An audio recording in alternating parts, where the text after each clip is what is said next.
Hello बच्चों, let's see the question की देওয়া রয়েছে the law of motion of a body moving along a straight line is x is equals to half of vt।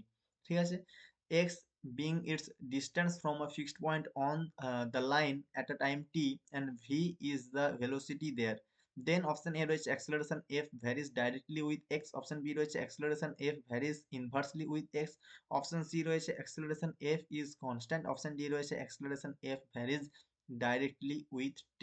ওকে, তো চলো এরপর দেখে নিচ্ছি আমরা। এটা ফার্স্ট আমাদেরকে যে ইনফরমেশন গুলো দেওয়া রয়েছে, দেখো ভিটা দেওয়া রয়েছে আমাদের ভেলোসিটি, এক্সটা দেওয়া রয়েছে ডিস্টেন্স, তার মানে ভি ইকুয়ালস টু কি লিখতে পারি আমরা, ডিএক্স ডিটি। এফটা আমাদের দেওয়া রয়েছে অ্যাক্সেলারেশন, তার মানে কি আসবে, D V DT, that is equals to আমাদের double derivative of X with respect to T. তো এই জিনিসগুলো কিন্তু আমাদেরকে গিভেন রয়েছে, ঠিক আছে। তো আমরা ডাইরেক্ট শর্ট নোটেশন আমরা ইউজ করে ডেরিভেটিভ করার সময়, সেই জন্য ডাইরেক্ট লিখে নিলাম আগে, ঠিক আছে। তো চলো এরপর আমরা, আমাদেরকে বলেছে যে এখানে এক্স এর সরি আমাদের এফ এর relation with respect two x না টি, সেটা আমাদেরকে বের করতে হবে নাকি কনস্ট্যান্ট। ঠিক আছে, এক্স দেওয়া রয়েছে কি given, x is equals to আমাদের দেওয়া রয়েছে হাফ অফ ভিটি। তো এখান থেকে আমরা পেয়ে যাবো কি, এখান থেকে আমরা পেয়ে যাবো যদি ডেরিভেটিভ করি তো ডি এক্স ডিটি, তার মানে কি আসবে না ভি আসবে, দ্যাট ইজ ইকুয়ালস টু আমরা পেয়ে যাবো এখান থেকে, দেখো বা ভি ইকুয়ালস টু লিখি, নাহলে একটা কেমন বাজে দেখতে লাগছে। তো ভি ইকুয়ালস টু আমাদের half dx dt is equals to half of, এটা কি প্রোডাক্ট রুল রয়েছে, তার মানে কি এবার আমরা ভি রেখে দিয়ে টি এর ডেরিভেটিভ প্লাস টি রেখে দিয়ে ভি এর ডেরিভেটিভ, তো টি ইন্টু ভি এর ডেরিভেটিভ করলে কি আসে, ভি এর ডেরিভেটিভ করলে আসে এফ, তার মানে এটা হয়ে যাবে এফ।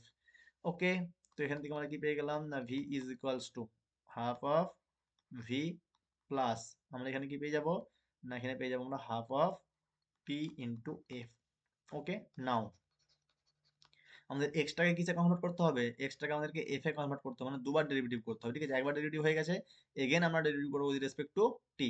তাহলে আমরা কি পেয়ে যাবো না F, F is equals to আমরা পেয়ে যাবো dv DT, that is equals to আমরা পেয়ে যাচ্ছি কত না হাফ অফ, এটা কত পেয়ে যাবো, এফ এর ভি এর ডেরিভেটিভ দ্যাট ইজ এফ আসবে, প্লাস হাফ অফ, এটা আবার কি প্রোডাক্ট রুল রয়েছে, তার মানে কি না আমাদের টি, টি এর ডেরিভেটিভ করলে আসবে এফ, এফ রেখে দিয়ে টি এর ডেরিভেটিভ প্লাস টি রেখে দিয়ে এফ এর ডেরিভেটিভ, তো টি ইন্টু এফ এর ডেরিভেটিভ করলে এফ ড্যাশ লিখা রাখছি, ঠিক আছে।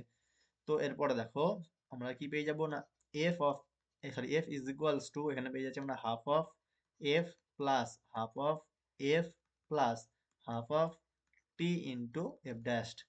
তো তার মানে কি যাচ্ছে হাফ প্লাস হাফ মানে একটা হয়ে যাচ্ছে, ঠিক আছে, তার মানে এফ চলে আসবে এখানে। তো F is equals two F plus half of T into F dash. তো এরপর দেখো আমরা কি পেয়ে যাব, আমরা পেয়ে যাব half of T into F dash is equals to zero. তো এখান থেকে আমরা পেয়ে যাব T into F dash is equals to zero. তো এখান থেকে আমরা পেয়ে যাব F dash is equals to zero, কারণ কি না যেহেতু টিটা আমাদের সময়, তো নট ইকুয়ালস টু জিরো। তো এখান থেকে আমরা কি পেয়ে যাব, তো এখান থেকে আমরা পেয়ে যাচ্ছি F is equals to constant,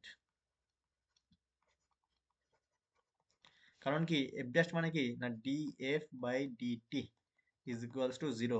তার মানে কি পেয়ে যাবো আমরা ইন্টিগ্রেশন যদি করি, ইন্টিগ্রেশন করলে আসবে আমাদের F is equals two, integration এখানে লিখে দিচ্ছি ইন্টিগ্রেশন অফ দিস, ঠিক আছে। তো এখান থেকে কি আসবে ইন্টিগ্রেশন মানে কি জিরো, ইন্টিগ্রেশন করলে জিরো চলে আসবে, প্লাস সামথিং আছে না প্লাস কনস্ট্যান্ট আছে একটা, তার মানে কি চলে আসবে না F is equals to constant, ঠিক আছে। তো এফ এর ভ্যালুটা কি আসবে, কারণ কনস্ট্যান্টের ডেরিভেটিভ একমাত্র কি হয় না অলওয়েজ জিরো হয়, তো সেই জন্য কি, কারণ আমরা যখন উল্টো দিকে যাবো তার মানে কি হয়ে যাবে সেটা কনস্ট্যান্ট হয়ে যাবে। তো এফ কনস্ট্যান্ট মানে এফ ড্যাশের ডেরিভেটিভ জিরো, আর এফ ড্যাশের ডেরিভেটিভ জিরো দেওয়া রয়েছে মানে কি না এটা হচ্ছে যে কনস্ট্যান্ট। তো এফ ইজ কনস্ট্যান্ট মানে আমাদের অপশন কোনটা কারেক্ট হচ্ছে, option C acceleration F is constant. তো C is correct. I hope তোমরা এটা বুঝতে পেরেছো। Okay, all the best.